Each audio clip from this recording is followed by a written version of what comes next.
담배 특유의 냄새가 적고 체내 니코틴 흡수율이 낮다는 이유로 많은 사람들이 일반 담배 대체품으로 사용하고 있는 전자담배.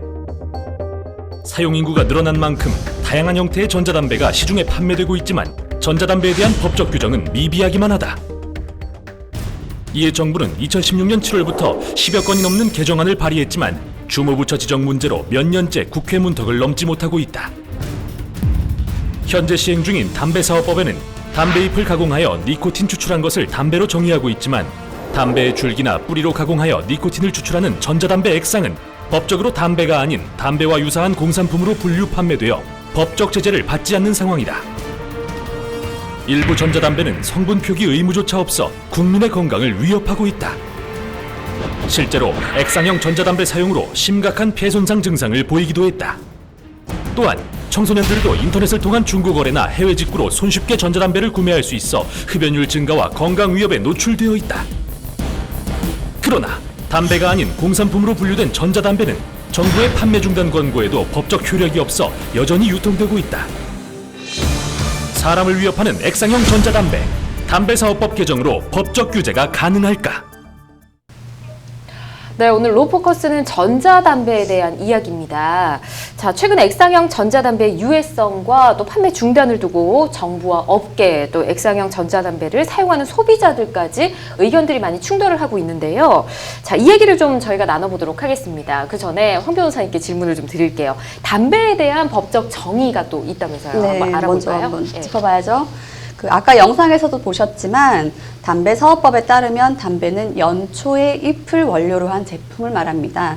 하지만 액상형 전자담배의 경우에는 연초의 잎이 아니라 연초의 줄기나 뿌리에서 추출한 니코틴을 사용했기 때문에 이때는 담배가 아닌 공산품으로 분류가 되고 있다고 합니다. 그렇군요. 이 담배에 대한 정의 자체가 좀 확대돼야겠다 이런 생각이 듭니다. 전자담배가 우리나라에 들어온 지가 꽤 됐더라고요. 올해로 약 13년째가 된다고 하는데 생각보다 굉장히 오래됐네요. 하지만 여전히 법적 규제는 좀 미비한 상황입니다. 이 뚜렷한 법적 규제가 아직은 없는 거죠? 네, 그렇습니다. 전자담배와 관련해 많은 국회의원들이 법안을 개정하자는 목소리를 높이고는 있습니다. 네. 가령 담배 개념의 정의를 수정하고 가향 물질의 함유량 기준을 정하고 이를 초과하는 담배에 대해서는 판매 자체를 규제하자라는 담배사업법이 발의되는 경우도 있었고요. 담배 제조사의 성분 제출 의무를 부과하고 검사 결과를 공개토록 하는 내용을 담은 국민건강증진법 개정안도 이미 발의되어 있습니다만은 여전히 국회의 문턱을 넘지는 못하고 있는 상황입니다. 그렇군요. 이 전자담배의 법적 규제를 함에 있어서 유해성에 대한 기준을 어떻게 정하느냐가 참 어려울 것 같다라는 생각이 들기도 합니다. 니코틴 함유가 어느 정도 돼야 인체에 더 유해하고 덜 유해할지, 이게 사실은 니코틴이라고 하면 몸에 안 좋다 이런 인식이 사실 있긴 하잖아요. 네네. 또 최 변호사님은 흡연을 좀 하시니까 네네. 잘 아실 것 같아요. 네네. 네.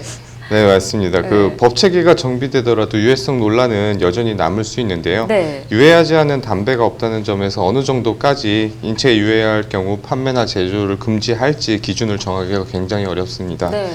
예로 미국의 경우에는 기존에 시판된 담배를 기준으로 삼고 있는데요. 새로운 담배가 나오면 2007년 이전에 출시된 담배와 유해한 정도가 동일하거나 유해한 그 정도 수준의 담배 제품만을 판매할 수 있도록 하고 있고요. 네. EU 같은 경우에도 정부가 담배 유해성을 평가하는 기준을 토대로 해서 제품을 평가하고 있습니다.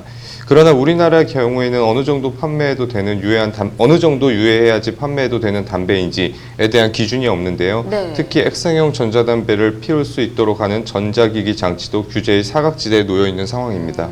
기기가 없으면 피울 수 없는 액상형 전자담배와 관련형 전자담배는 오히려 기기 불량으로 니코틴 액상을 직접 흡입할 가능성이 있어서 이것 역시 굉장히 유해한 경우가 있을 수 있습니다. 그렇군요. 전자담배 한때 굉장히 유행했던 걸로 기억을 하는데 그때 담배를 좀 끊으려고 하는 분들이 많이 이용을 하셨던 걸로 기억을 합니다. 근데 이 오히려 전자담배도 인체에 해롭다라는 사실이 계속 뉴스에서 나오면서 정부가 사용 중단을 좀 권고하기도 했던 기억이 나네요. 네, 맞습니다. 지난 10월 정부는 액상형 전자담배의 명확한 유해성을 검증하기 전까지 사용을 중단하라는 권고를 내렸습니다. 액상형 전자담배로 인해 미국에서만 중증 폐손상 환자가 1,400명을 넘어섰고요. 네. 국내에서도 액상 전자담배와 연관된 폐질환 의심 사례가 계속해서 발생하고 있기 때문입니다. 그렇군요. 예, 당시 정부는 권고 조치와 함께 과일향 등 가향 물질을 첨가하는 것을 금지했고요. 청소년의 흡연을 유발하는 등 문제가 생기면 제품 판매 금지, 제품 회수 등 조치를 취할 수 있는 법안을 마련하기로 했고 네. 액상형 전자담배에 대한 세금도 늘리기로 한 상황입니다. 그렇군요. 정부가 이 액상형 전자담배 중단을 권고를 하니까 업계 측에서는 헌법 소원을 또 제기했다고 하더라고요. 네, 맞습니다. 전자담배 협회 총연합회가 위헌이라며 헌법 소원을 제기했는데요. 각하됐습니다. 각하라는 것은 소송이나 청구가 요건을 갖추지 못한 채 제기된 경우에 주장을 판단하지 않고 그대로 재판을 끝내는 결정인데요.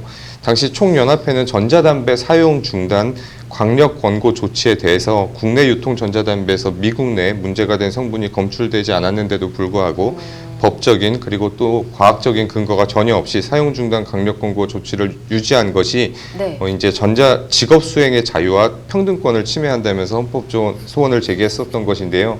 현재는 헌법재판소는 이에 대해서 이 사건 권고 유지가 규제적 구속적 성격을 갖는 것으로 국민의 권리 의무에 대해 직접적인 법률 효과를 발생시킨다고 보기 어렵다면서 헌법 소원의 대상이 되는 공권력의 행사에 해당되지 않는다라고 판단하면서 각하 결정을 한 것입니다. 그렇군요. 그리고 또 이 액상형 전자담배에 대한 세금 인상이 거론이 되면서 업계 측에서 또 반발을 하고 나섰다고 하더라고요. 예, 최근 정부가 액상형 전자담배의 제세 부담금을 일반 권련과 비슷한 수준으로 인상해야 한다라는 주장을 제기하고 있습니다. 예. 이에 오는 7월 말 세제 개편 때에 액상형 전자담배의 세율 인상안이 아마 반영될 계획입니다. 이에 업계 측 반발도 당연히 만만치가 않겠죠. 네. 정부가 내어놓은 액상형 전자담배 세율 조정 방안은 이미 국내에서 사업을 철수하기로 결정한 미국 전자담배 업체의 상품을 기준으로 만들어졌다. 그리고 우리나라는 이미 전 세계적으로 액상형 전자담배에 가장 높은 세금을 부과하고 있다라는 점을 세금 인상에 대한 부당함으로 업계 측이 주장을 하고 있습니다. 그렇군요. 이 세금을 인상하고 판매 중단을 권고하는 것만이 정답은 아닐 거라는 생각이 듭니다. 최근에 흡연자들 10명 중에 8명 정도는 전자담배를 이용한다고 하는데요. 이제는 담배보다 이 전자담배를 이용하는 사람들이 훨씬 더 많아진 만큼 전자담배에 대한 제대로 된 법적 규제가 좀 만들어져야 하지 않나라는 생각이 듭니다. 자, 지금 여러분께서는 생방송 법률 상담 함께하고 계십니다.